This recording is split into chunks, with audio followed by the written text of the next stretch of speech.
गठिया हो, साटिका हो, हमारे शरीर में कहीं पे भी जोड़ों में दर्द हो रहा हो, सूजन हो, यहाँ तक कि दोस्तों किसी चोट लगने के कारण वहाँ पे सूजन आ गई हो, घाव हो गया हो, उसमें हम दोस्तों इन पत्तियों का उपयोग बहुत अच्छी तरीके से कर सकते हैं। इस पत्तियों को धुलने मात्र से ही सूजन उतर जाती है और जब जो जोड़ों में दर्द हो रहा हो या किसी चोट लगने के कारण दर्द हो रहा हो उसमें भी बहुत अच्छा लाभ होता है दोस्तों।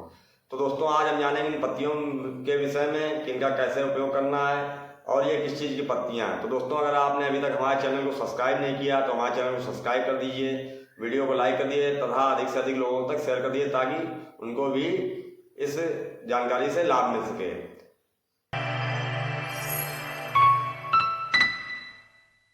तो नमस्कार साथियों, मैं हूं आपका दोस्त प्रवीण नौजिया, एक नई जानकारी के साथ फिर उपस्थित हूं। दोस्तों आज की वीडियो में हम बात कर रहे थे इन पत्तियों के विषय में। तो दोस्तों ये पत्तियां किस चीज़ की हैं? ये पत्तियां दोस्तों निर्गुंडी की पत्तियां, शायद आपने नाम सुना हो निर्गुंडी की पत्तियां।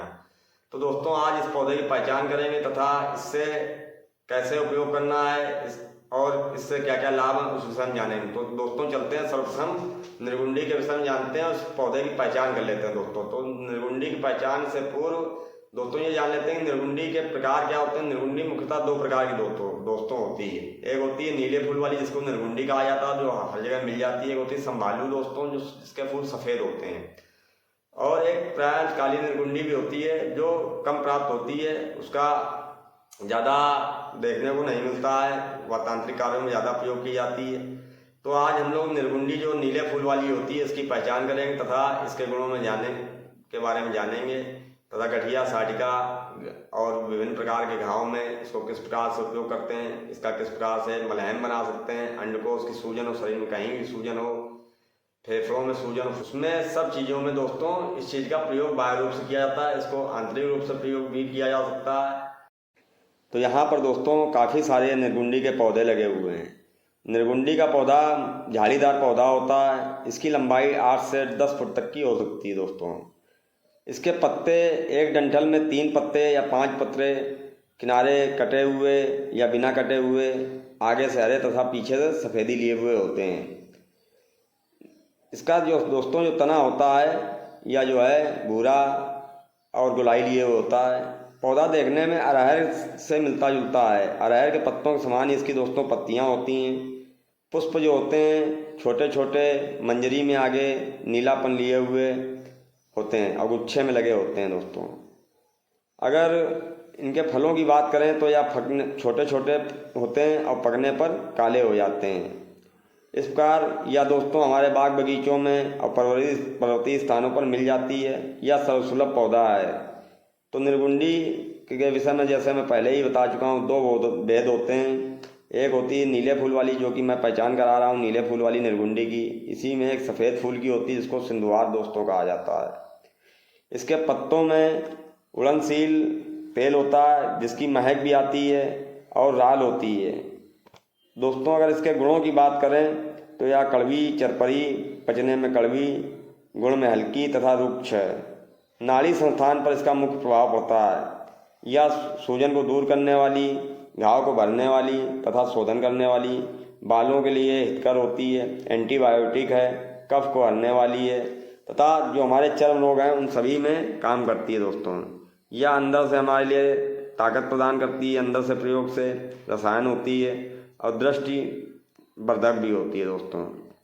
अगर इसके प्रयोगों की बात की जाए तो हमारे शरीर में कहीं पे भी जोड़ों में दर्द हो, सिर में दर्द हो, आम वात हो, अंडकोश में सोलिंग हो, तो दोस्तों इसके लिए हम इसके पत्तों का उबाल कर वहाँ पे धुलाई करने से भी काफ़ी लाभ होता है। इसके अलावा हम इसका एक मलहम भी बना सकते हैं, जिसके लिए इसके पत्तों को दोस्तों जो है किसी कपड़े में लपेट कर ऊपर से मिट्टी कर लपेट कर गीली मिट्टी उसके ऊपर लपेट देते हैं, अग्नि पर पका लेते हैं। जब वह बिल्कुल उबल जाता है तो उसको निकाल कर पीस कर लेप बना लेते हैं, जिस लेप को हम संधि शोथ या कहीं पे भी हो, हमारे सिर में दर्द हो रहा हो या अंडकोश में सूजन हो, दर्द हो रहा हो, तो वहाँ पर लेप लगाने से बहुत ही अच्छा लाभ करता है। अगर दोस्तों किसी कारणवश हम इसका मलहम नहीं बना सकते हैं तब भी हम इसकी ताज़ी पत्तियों को लेकर उसमें कुछ हरसिंगार की पत्तियाँ लेकर इसको उबाल लेते हैं। 1/4 पानी शेष रहने पर हम गठिया, जोड़ों का दर्द, अंडकोश की सूजन